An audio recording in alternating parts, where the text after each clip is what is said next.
Welcome back. Staying positive during difficult times, challenging times in your life is a topic that could cover a myriad of different circumstances, from losing a job to shoveling a snowy driveway here on the South Shore. Cecily MacArthur joins me this morning, and Cecily has done a lot of motivational work with the Quincy Career Center, helping folks who are going through some challenging times. So Cecily, good morning. Thanks for coming in. Good morning, Joe. I'm glad to be here. This is great. It's good to talk to you about this. It's a very timely topic, certainly, given the economy that we're in right now. But really, this could transcend any time in someone's life when they're up against something difficult, and some key bullet points as to how to get through those, because there is a way to get through them. Absolutely. Yeah. Talk a little bit about your background and how you got to this point right now.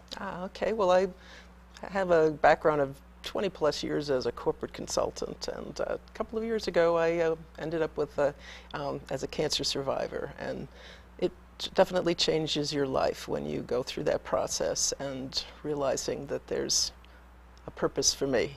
So I wanted to change what I was doing and to really have more impact on people's lives than I was having in the corporate world, and do what I really wanted to do for the first time in my life. So it's being a life coach and a workshop facilitator and a speaker, and actually writing a book also at the same time. So it's fabulous to be able to earn a living and do what you want and what you're passionate about. It's for the first time in my life, it feels really good. Yeah, that's what we all strive for, right? Absolutely. Eventually, yeah. So you'd always known that you wanted to do some kind of motivational work? Well, I had always done training as part of my job as a consultant, and people had always come back and said, Cecily, you've changed my life, or what you did in the class really made a difference. And I had done some coaching also, as I did a lot of leadership coaching, and different people coming to my office, and felt like people would take a number sometimes to talk to me. So it was sort of a natural part of who I was, but I wasn't always getting paid to do it. So I had sort of put it to the side an awful lot of times. So this is a great way to be able to be who I truly am and not have to worry about it.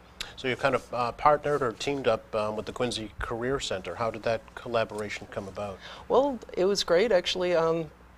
Last April, I was actually laid off from my corporate job. Excellent. It was excellent too. I would plan. Probably not at the time. You didn't well, think so, I was planning on leaving because I was working on the certification to be a life coach, and I had planned on leaving by the summertime. But this was actually better because then I got some money and unemployment, and I thought, well, this will help to be able to start my business and not have to just walk away from it, which is what I was planning to do. So it was a blessing. It was a great thing. But you have to go to the unemployment office, and you have to set up, and you have to go to some workshops. And in that process, I got to talking to the director, Mike Caro, over in the Quincy Career Center.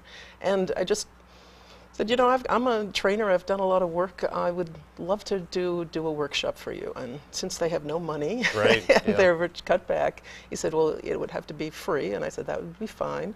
I would love to do that. So since I did my first workshop in June, and I've also been working with the Plymouth Career Center and several job clubs in local churches around the area to help people who are unemployed. So because this was my fifth time being unemployed. Is that right? Oh, so you're experienced at it. Very experienced, and the type of job I did seemed to be one of those frontline things that always got laid off.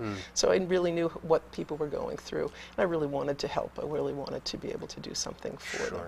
So you've actually put together kind of a 5-point system that you like people to go through to get to the other side. So if you could maybe just briefly touch on each of those. Okay. What to do in challenging times, Cecily. Number one, first thing. Well, the first and most important piece to me is really to learn to tame or to shut down that negative inner critic that we all have. And we have this little creature sitting on our shoulder, whispering in our ear and telling us we're not good enough and we're stupid and we're not enough, or my personal favorite, who do you think you are? And we have this voice that goes on and on and on all the time, all day long, over and over again. And I actually found a great interesting statistic recently that 84% of the population don't feel like they're good enough. Really? And this voice in your head, certainly perpetuates that belief over and over and over again. So part of it is really being aware of it first, is noticing when you're doing it and what happens. So starting with that and really understanding that you are that you're doing this to yourself, and listening to the terrible things that you say to yourself, and the things that we put ourselves down on an awful lot. And once you recognize it, then you can work on stopping it. And there are different techniques. Different people recommend different things. Some people say you just say stop, and you can say it out loud if you want to. So it'll actually help sometimes to get into the practice. Jack Canfield talks about cancel.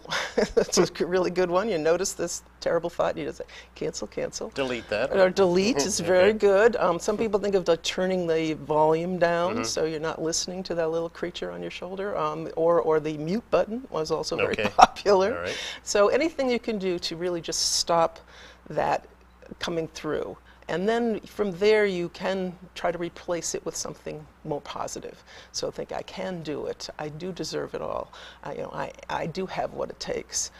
And actually, studies have shown that we need 5 positive things in order to negate something negative that's said to ourselves. We have to do it 5 things that are positive to do that. So the more you can get in the habit of saying nice things to yourself instead of bad things, the more you can overcome that a natural tendency we have to really put ourselves down. So that's the most important one. If you get that one down and you practice it and you realize you can do that, now you've really made a huge step towards being able to really listen to what it is you need to do. The second step I always talk about is gratitude, being able to practice gratitude and really being able to bring gratitude in your life. Because when you are grateful, you can't be negative, and you have to have your heart open when you're grateful, when you're truly grateful for things. So it's a tremendous state of mind to focus really on what we have in life instead of what we don't have, which is what we tend to do, and particularly in difficult times, we think about what we don't have. We don't have a job, we don't have money, we can't do the things we want. So instead, thinking about what you do have in your life, what is positive, and really trying to make a practice of it on a daily basis. Oprah talks about this. She's been doing it for years, and it certainly has worked well for her. Yes, that's true. But the idea is you could either do Oprah talks about a gratitude journal. So if you're into writing it down, 3 to 5 things every day. What are you grateful for? Works really well. Some people don't like to write, and so you just count your blessings. You do it in your head. You know, here's a list of things before you go to bed at night. Actually helps you sleep better if you go to bed that way. And think about what it is you're grateful for. Sure. Before we run out of time, I want to make sure we get to 3, 4, and 5. Sure. So, okay. So think about some practice that you can do, and practice it for a while and see what happens, because it really can help to shift. The third one is really listening to yourself. Once you have opened up your heart and you've stopped the little creature from talking to you, and you close down your negative critic, and opening your heart, now you can listen to your own inner voice. And there are a lot of studies done around there is an awful lot of intelligence right in the heart itself, and the energy that we have when we open our heart, and that we can get answers for ourselves. And so if we can quiet ourselves down and actually take a few deep breaths and relax, and actually just ask ourselves a question of something that we need an answer to, many times we will actually get an answer. And then be open to hearing it too. Absolutely. You have to be open to hearing it. Sometimes it's not the answer that you want. But it also takes a little practice. But we have so much in ourselves that we can do. Quickly, 4 and 5. 4 and 5. 4 is really asking for help. We get stubborn when we think that where things get a little challenging and I can tough it out myself. But really asking for help is really important. And people love to help, and people want to, and we don't give them enough credit for really being there for us to want to do that. And then tied to that is also helping others. It is really an important piece to give back and to be generous. And they've done studies on that, and if you give to somebody, you feel good, they feel good, and oh, by the way, if someone's watching you do that, they feel good it's too. Infectious, right? It's infectious, so it's a win-win situation. Any volunteer coordinator I've ever talked to said the volunteers always get more out of it than they give. Absolutely, and volunteering is important. It can be a small thing. It doesn't have to be a big deal. It can be in your family, or it can be formally volunteering. It can be monetary if you actually have funds to give back to others. Right. But giving back some way is really going to make you feel good and going to make a huge difference. People can contact you through the Quincy Career Center. Yes. QuincyCareerCenter.org or 617-745-4000. Cecily, thank you so much. Oh, thank you. It was great to be here and to talk about this, and I hope this helps some people. Very good. Very good. Take another quick break here and be back with some more community information for you in just a minute. Great. All right.